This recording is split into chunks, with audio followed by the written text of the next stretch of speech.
Right, first of all, we're going to revisit Geldings in the Arc, yay or nay? I suppose it boils down, Maddy, to two issues, really, doesn't it? Is openness and competitive racing, or does it damage the breed? I suppose that those are two of the big issues. I think it would strengthen the breed if you let Geldings run in the Arc, because it would strengthen the race and therefore, you know, a higher standard of performance, if the Geldings are that good, would be required to beat them. So therefore, if a colt beats a Gelding in the Arc, that colt is a stronger colt for doing so.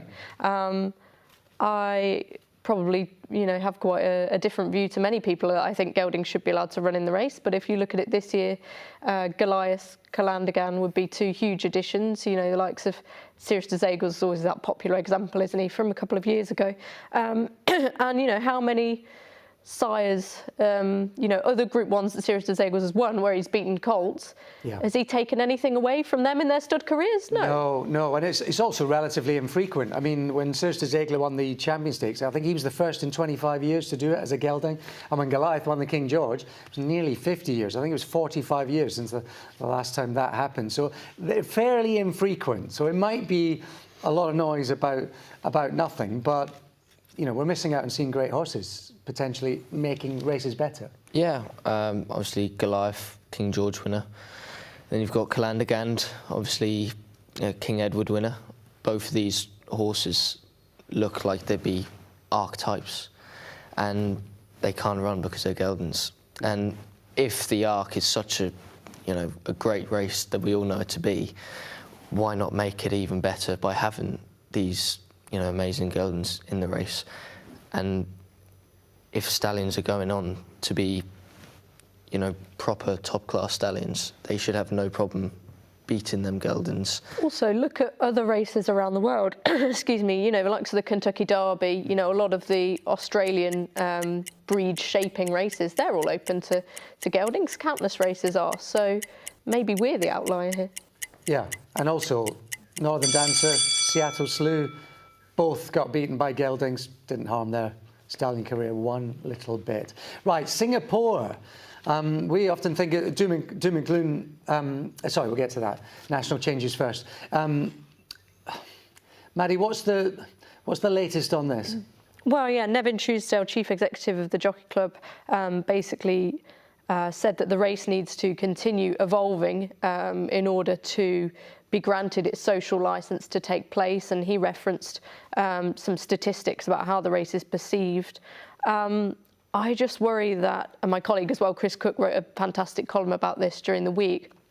If you keep taking away from something, it's going to become unrecognisable from the race that it once was, and also it doesn't show that we have much confidence in the race as it is. If you keep changing it, yes, I think we do need to review that, but perhaps now is the time to stop making changes and actually gather some data on what the race looks like now, rather than quickly, you know, making change after change, year after year, and not actually measuring the difference that it makes. It's a balance, isn't it? We know that the Grand National is racing shop window, and we need to preserve it and take that responsibility incredibly seriously. But there is always going to be risk, and if we are saying that we're chasing this risk-free Grand National, it's just not going to happen in the same way it's not going to happen for any other race. So I think we need to be mindful of the challenges that, you know, are presented by having this race in a new era, but equally we need to have confidence in our sport and reach a point where we are proud of it and we deem it acceptable. It's a difficult balance, isn't it? Knee-jerk reaction is that always more changes. It's not the race it was. What would worry me is just the idea that how it looks, Warren, rather than how it is. Yeah, and I take my hat off to everyone. I think changes they did need to be made. They have done. I think last year everything went well. So I think it's, like Maddy said, it's the case of you keep a little bit more, what's the race going to end up being like? You know, is it You know, are they going to have to change the fences to normal fences? Is it going to be even shorter? And like Maddy said again, it's the biggest race in the world, isn't it? You know, it's for people watching it around the world.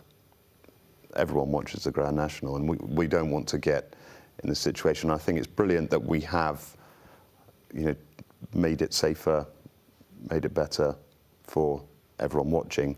But let's leave it at that. Okay.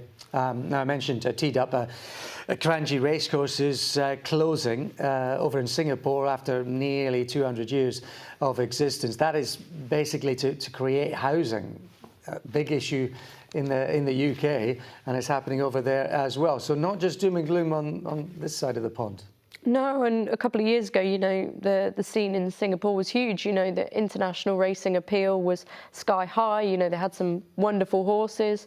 So it's just a shame, and I think it's a warning of what can happen. You know, it's not the only jurisdiction that's struggling to survive and juggle its finances. So let this act as a sad story and a warning that this is a possibility for many racing jurisdictions. Shows you, Harry, how lucky we are that we've got such variety, that we've got so many racecourses, whether it's as part of racecourse groups or independents.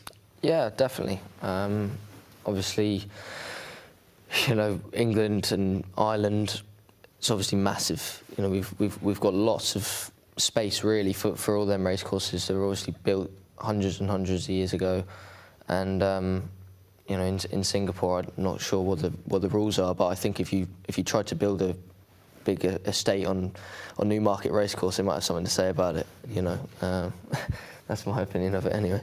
You're going racing abroad, actually, aren't you? Are you going away for the winter?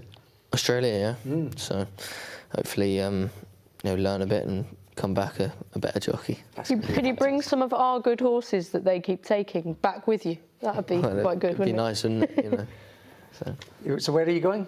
I'm going to Annabel Neasham's in Sydney. Fantastic. By the looks of things. So lots of experience to be had over there. Hopefully get a few rides, and you know, like I said, come back with a proper clock in my head. I think that's the main thing I'm you know, sorting after going over there, and you know, bat on into next year. Fantastic. It's going to be a great experience. If you get a day off, go to Coogee Beach.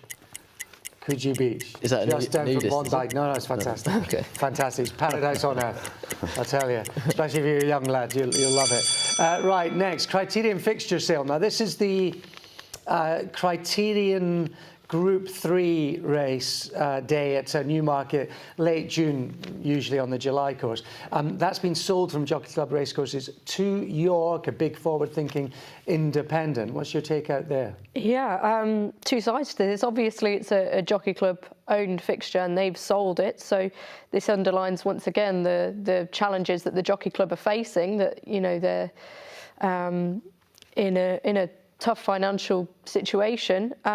But on the other hand, you know, it's another example of how York are thriving and doing so well as an independent racecourse. They're hoping this race will act as a stepping stone to the City of York, which they want to become the first 7-furlong Group 1 in the UK. And those claims seem to be getting stronger all the time. So, yeah, it's worrying if you're at the Jockey Club, for sure, because they've already sold fixtures, excuse me, and lost Premier fixtures. So this is just yet another example of that. It's got to be a case of, rather than the money coming in for that fixture, it's probably about what doesn't need to go into putting on a race day, Maddy, I suspect. Yeah, and at the end of the day, they're running a business, and they will have, you know, assessed what is wise for them to be able to lose and take away, this has clearly fallen into that window. Of course, it clashes with the Northumberland Plate, so now you'll have two meetings slightly further north. But this is a good race, the Criterion. It's been won by some top class horses, subsequent Group 1 winners. I think Audience won it, didn't he, a couple of years ago, last year maybe. So, yeah, another feather in the cap for York anyway. Yeah, that's it. I mean, it's a great racetrack to go and ride. I suspect everything about it as a race goer is just fantastic.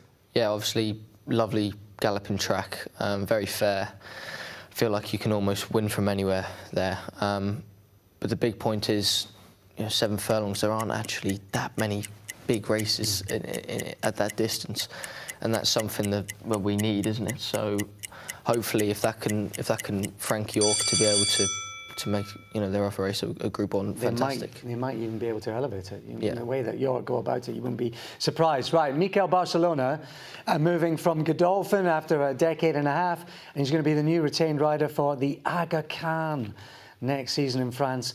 That is one hell of a signing. You know what it's like to switch teams. That's a job and a half.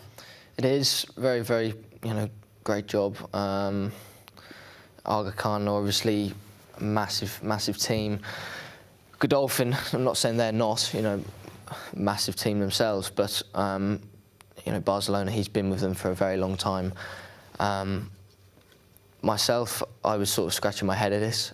Obviously, Aga Khan don't have a retained rider at this point in time, so they are in need of one, and maybe he fancies a change, and there will be obviously massive opportunities that come with it. So, fair play to him. Oh, I think you have to say yes to that, Warren, don't you? I mean, he's right at Zaragana today, the granddaughter of the great Zarkava he's got, who's unbeaten, goes in the Marcel Boussac. But you're going to have classic contenders left, right, and centre over there. And they were saying, because Budo's coming back, isn't he?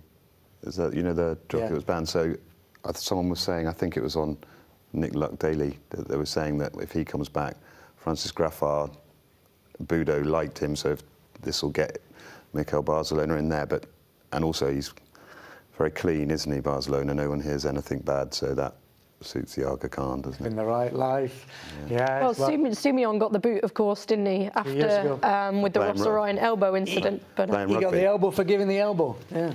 I think Barzalona's got a chance in the Arc, Big price, Savannah's night, but I think he's an up-and-coming stayer.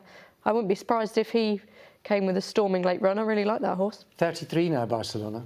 He was 19, I think, wasn't he, when he celebrates as if he's won the Derby. Pour moi, 2011. I mean, how long ago does that seem? 33 seems a long time ago, age-wise. He's 33 now, Barzalona. What a gig that is for him. Now, you're going to be able to see City of Troy on terrestrial telly in the Breeders' Cup, because a 2-hour slot has been aligned to ITV, who are going to take up duties over there at Del Mar. What a fantastic experience that's going to be, and great, I think, Maddy, to have that short window, I suppose, for both them and for us. Oh, massive. I mean, you only have to look at Southall and City of Troy's gallop there to see how popular that was. And it wasn't even an official race. ITV weren't scheduled to show the Breeders' Cup at all, which was going to be hugely disappointing because it's such a huge event. And, we want to know how he's going to get on, and not just him, but I think 4 races they're showing. So 3 races. So City of Troy is such a huge draw. He's a champion this season. It's a fascinating argument question. Is he going to handle the dirt? Is he going to be able to face all these new challenges that come with the Breeders' Cup Classic? I can't wait, and it's so good that, it'll be on terrestrial TV. I've been to a couple. What a great experience. Went to Santa Anita, which I loved. Del Mar I was a tiny bit disappointed by, I've got to say, because the racetrack's facing the wrong way. It's all right for some, isn't it? Yeah. But picking and choosing. I know, but they sell it as where the surf meets the turf. And I had a definite idea. You see pictures, and I had a definite idea of what it was going to look like. First of all, I thought it'd be right next to the sea, and it's not. There's a big area of land and dunes. So you're not looking out on the sea from the racetrack. It's facing the wrong way. They just need to turn it 45 degrees. Do you think they'll do it? If you just put a word in, they'll give it a go? They've got the money. I was going to say they've got the money, but actually, it costs a fortune to put those Breeders' Cup. You watch it, Warren? Oh, yeah. It's great, isn't it? Oh, yeah, love it. Yeah, that would be something, have a runner there. I'd like that. And you get some of the American race fans over there as well. They really go to town on it. You get these really interesting characters there was one lad last year who was dressed that I saw at Del Mar. He was dressed up like a cleaning lady, and he was going around with a mop and bucket.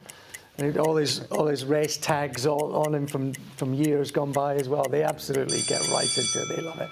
Right, that's the Breeders' Cup. You see it on ITV, and that is coming up in the next few weeks. Those are your talking points.